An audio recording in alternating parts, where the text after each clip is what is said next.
There is a kind of danger that never arrives with shouting. It comes in silence, after you have said what needed to be said, after you stop avoiding, after you set boundaries you had never dared to set before. You wait for a reaction, anger, denial, an attack. But nothing happens. No drama, no tension. Just a strange, quiet, cold and flat, like the surface of water before a storm. And it is precisely at that moment that many people tell themselves, maybe they understood. Maybe everything has finally settled. But in deep psychological life, especially when viewed through the lens of Carl Jung, silence is not always reconciliation. Sometimes it is the moment the shadow withdraws inward to restructure itself. A healthy mind, when touched, feels pain, then reflects, then adjusts. But within a narcissistic structure, being challenged does not lead to self-reflection, it leads to ego injury. And when the ego cannot express its anger without damaging its image, that anger does not disappear. It stops breathing, freezes, and begins to transform into strategy. No noise, no emotion, just a cold shift of power. What traps so many people is not weakness, but the fact that they measure another person's silence by their own moral framework. You think, if you are silent, it is because you are thinking, cooling down, choosing not to cause further harm. But for a mind that operates through control, silence is not for healing, it is for gathering information, rewriting position, and waiting for timing. This video is not meant to make you suspicious of all silence. It is meant to help you distinguish peace from strategic calm. Because when revenge does not appear as anger, it often appears as politeness, righteousness, and reasonableness. And if you fail to recognize that, you may mistake danger for maturity until you realize that everything shifted long ago. The 7 signs that follow are not dramatic. They are subtle, often disguised as courtesy, concern, or morality. But if you understand the logic behind them, you will recognize a central truth. When a narcissist goes silent, it is rarely the end. It is the moment the story changes chapters. And each sign is a fragment revealing that the shadow is preparing to return, quietly, but with precision. Sign 1. Cold calm. When the narcissist stops relating through emotion. The first sign rarely triggers alarm. On the contrary, it often makes you feel relieved. After you say what they did not want to hear, after you set a boundary, they do not explode as before. No arguments, no denial, no blame, no clinging. Everything becomes neat, polite, and silent in a very proper way. On the surface, it looks like maturity. But psychologically, this is the moment the narcissist withdraws from the relationship as a human being. A healthy person, when confronted with truth, becomes uncomfortable, shaken, even awkward. A narcissist is different. When challenged, what they feel is not sadness or anger, but a threat to the ego. And when the ego is threatened, their first reflex is not emotion, it is emotional shutdown. They are not silent because they understand. They are silent because emotion no longer serves control. Within a narcissistic structure, emotion is not a space for processing truth. It is a tool. When you are still apologizing, still explaining, still collapsing, emotion helps them hold power. But when you stand firm and no longer react according to the old script, emotion becomes a risk. And when emotion becomes a risk, it is removed from the system. This is not peace. This is deliberate disconnection. You will feel this clearly. They are still there, still speaking, still behaving politely, but they are no longer present. They do not ask what you are thinking. They do not care how you feel. They do not return to the core issue. There is no desire to repair. Only a smooth, cold, closed mode of operation remains. In Carl Jung's terms, this is when the shadow takes over. Put plainly, This is when the narcissist stops relating to you through human emotion and begins relating through the logic of control. From this point on, you are no longer someone they are connecting with. You become a variable to be assessed. This shift creates a deeply unsettling feeling on your side. Everything seems fine, yet you are no longer seen. No one is clearly hurting you, but no one is truly meeting you either. There is no conflict, but there is no connection. And because there is no specific incident, you begin to doubt yourself. That is when many people fall into the trap, because this calm is not a sign of an ending, it is a phase transition.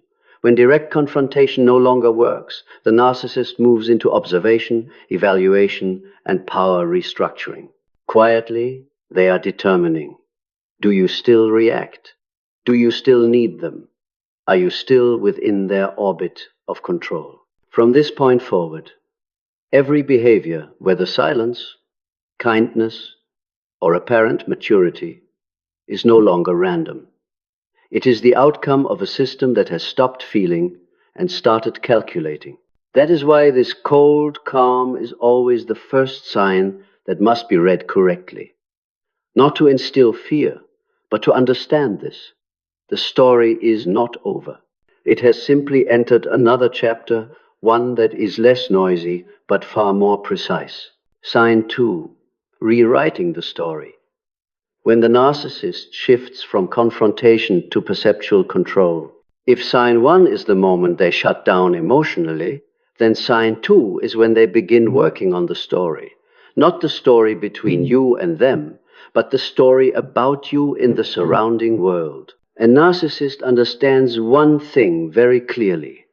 When you no longer collapse in front of them, they can no longer control you directly. But power does not reside only in dialogue. It resides in perception. And when dialogue stops working, they shift to controlling how others see you. What is notable is that they do not do this through direct attack. No accusations. No overt smearing. Instead, they adopt a very proper tone. Concerned, saddened, even well-intentioned. They may say things that sound harmless, such as, "I'm just worried they're under a lot of pressure. I don't blame them at all. I just feel sad." Or, "Maybe we misunderstood each other." There is no explicit accusation, but the roles have already been reversed.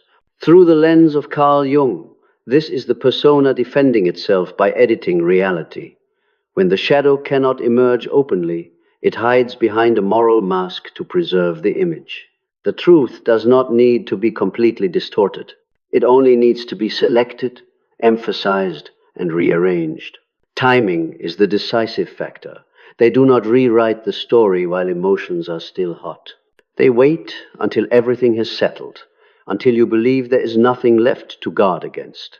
This delay is what makes the narrative sound mature, reflective, already processed. And because it carries no trace of anger, listeners are more likely to believe it is a truth that has been carefully considered. Meanwhile, you continue operating in good faith. You think the truth will speak for itself. You trust that those who know you will understand. But social perception does not operate on complete records. It operates on coherence.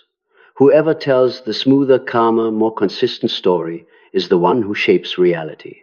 Narcissists are very skilled at this. They do not spread the story everywhere. They choose the right people, the right timing, the right version. Each listener receives a different slice, precisely fitted to their values. This is not lying in a crude sense, but impression management. And because there is no blatant falsehood, you have nothing concrete to refute. The consequences usually arrive late.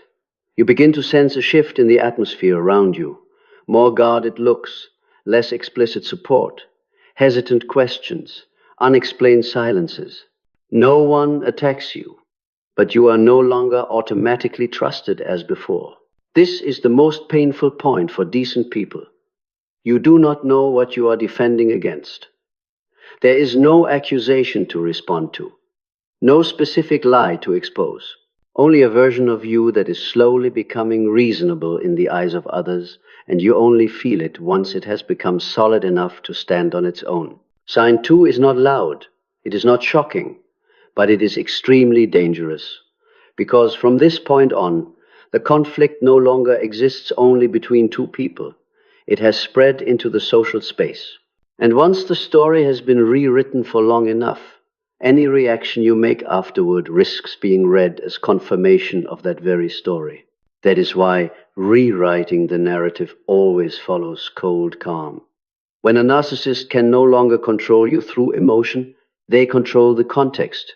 And once the context has shifted, you will find yourself playing a game whose rules were rewritten in advance in silence.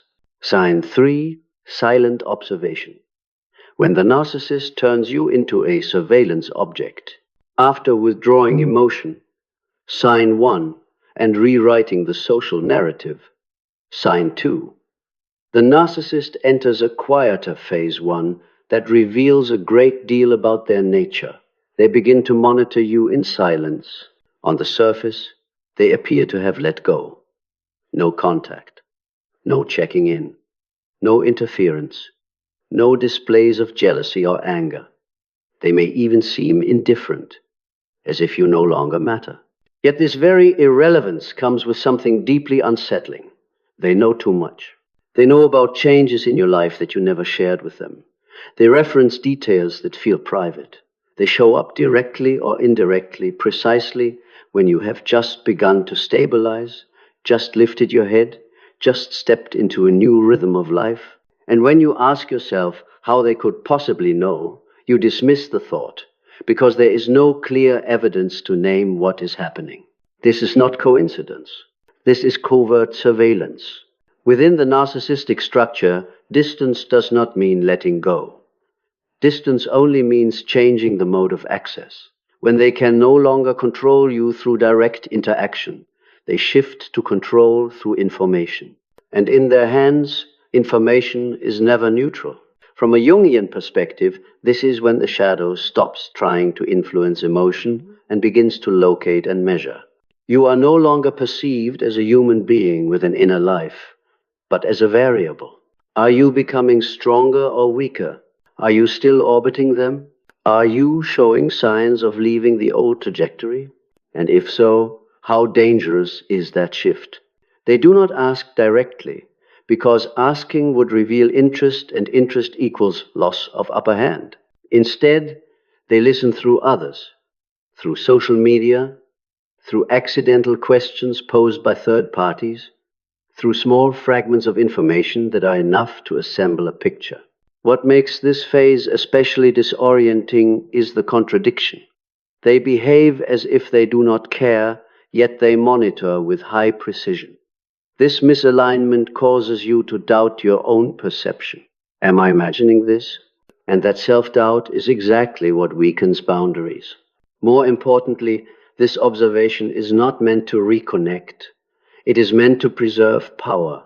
Simply knowing where you stand emotionally allows them to feel above you even without appearing. And that feeling helps them tolerate the loss of direct control. This is also why narcissists often become most interested, precisely when you begin to stabilize, grow confident, or stop reacting. Your forward movement is not read as development, but as a threat. Not because of what you do to them, but because you no longer need them in order to exist. Sign 3 reveals a cold truth. Narcissists do not leave when they go silent. They retreat into the shadows to observe. And as long as they are still gathering data, you remain within their line of sight. Silence, at this point, is not safe distance. It is a targeting scope. Sign 4, conditional kindness. When the narcissist tests power again through small gestures. If sign 3 is observation from the shadows, then sign 4 is a very light probing touch, not to return, not to reconcile, but to measure power response. They do not reappear with apologies. They do not bring up the past. They do not confront. Instead, they are gestures that seem harmless. A polite message, a caring question, a timely, helpful action. The tone is soft. The content is reasonable. There is nothing you can openly object to. That is precisely why it is dangerous. Narcissists do not do this because they miss you. They do it because they need to know whether the door is still open. In their structure, power does not need to be loud. It only needs a signal. Do you respond? Do you explain? Do you step back into the old role? This is often mistaken for maturity. But a truly mature person who wants repair will address the core issue. Here, the core issue is completely avoided. They do not talk about the boundaries you set. They do not mention the harm they caused. They do not acknowledge anything that would destabilize their image. This kindness is designed to be cost-free. Through a Jungian lens, this is the persona returning to test the ground after the shadow has assessed the situation. No more rage, no more outbursts. Only one question remains. Can the old order be restored in a subtler form? You will recognize this sign through a very specific feeling. You do not feel safer, only more confused. You are not pulled back, but you are not left alone either. Everything happens on a scale small enough that you cannot name it, yet frequent enough that you find yourself thinking about them again. And if you respond even in a very neutral way, they already have their answer. No need to say anything. No need to continue. It is enough to know the door is not fully locked. What matters about sign 4 is this. It is not an isolated act. It is a test. If it does not work, they will retreat. If it does work, they will escalate in other forms, deeper, harder to detect. So do not judge this kindness by your own moral standards. Do not ask whether it is good or not. Ask a more practical question. Does it respect the boundaries I set? If it does not, then it is not kindness. It is power testing the terrain. And when power tests the terrain, the most important thing is not their reaction, it is your consistency. Sign 5. They begin building a victim image. This is a very important step, and one that many people recognize far too late. At this stage, the narcissist is no longer trying to prove that you are wrong. They do something far more subtle. They allow others to arrive at the conclusion that you are the cruel one. You are no longer described as someone who endured, who tried, who set boundaries. You are gradually recast as someone who is cold, suddenly changed, hard to understand, too rigid. Meanwhile, they appear in the story in a very familiar role, the abandoned one, the one who tried, the one who does not understand how everything ended up this way. What matters is that they do not need to lie outright. They only need to tell a story without you, without context, without what you endured, without the times you spoke up and were not heard. When the story has only one side, every action you take, whether silence or leaving, can be interpreted as callousness. This is when they prepare the audience, not to receive comfort, but to ensure that when action occurs, they do not stand alone. Whether that action is smearing, cutting you off, reversing the narrative, or taking subtle revenge, they already have people who understand them, side with them, or at least doubt you. You will sense this through very small changes. Others begin to ask you questions with hesitation. Empathy toward you decreases and phrases like, "they must be hurting too," appear more often, and you are no longer asked what you went through. The danger is that this process unfolds before any clear action takes place. While you still believe everything has settled, that there is no more tension, that everyone has matured on another level, your image has already been softened, blurred, and shifted. And once that image has been placed in other people's minds, you are put in a very difficult position. If you react, you prove them right. If you stay silent, the story becomes even easier to sustain. This is not accidental. This is stage setting. Narcissists understand that power lies not only in action, but in who is believed first. And once they have occupied the victim role for long enough, any subsequent behavior, however subtle or harmful, can be rationalized as the response of someone who has suffered too much. If you are in this stage, what matters is not correcting the story. You cannot undo a story that has been told long enough with a single explanation. What matters is recognizing the role you are being assigned, so you do not unconsciously step into the exact script they have already prepared. Because once a narcissist has chosen the victim role for themselves, you, even if you do nothing, have already been cast in the opposing role. Sign 6. Waiting for the right moment. When the narcissist is not rushed, only precise. Narcissists rarely strike while emotions are still hot. They do not attack immediately after conflict. They do not retaliate right after you leave. They do nothing while everything is still loud.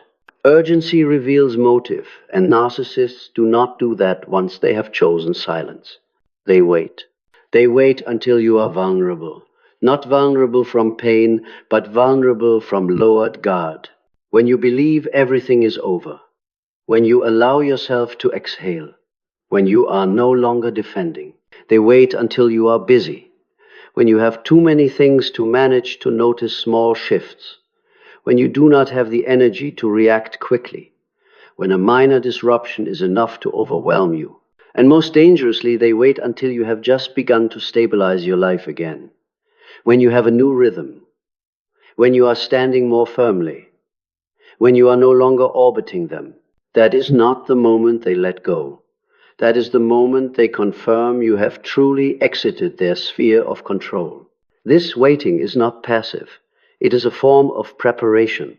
During this time, they observe your responses, adjust the narrative, reinforce their position, and place surrounding relationships exactly where they need them. When everything is ready, their action appears like a single event, a coincidence, an unexpected yet reasonable decision.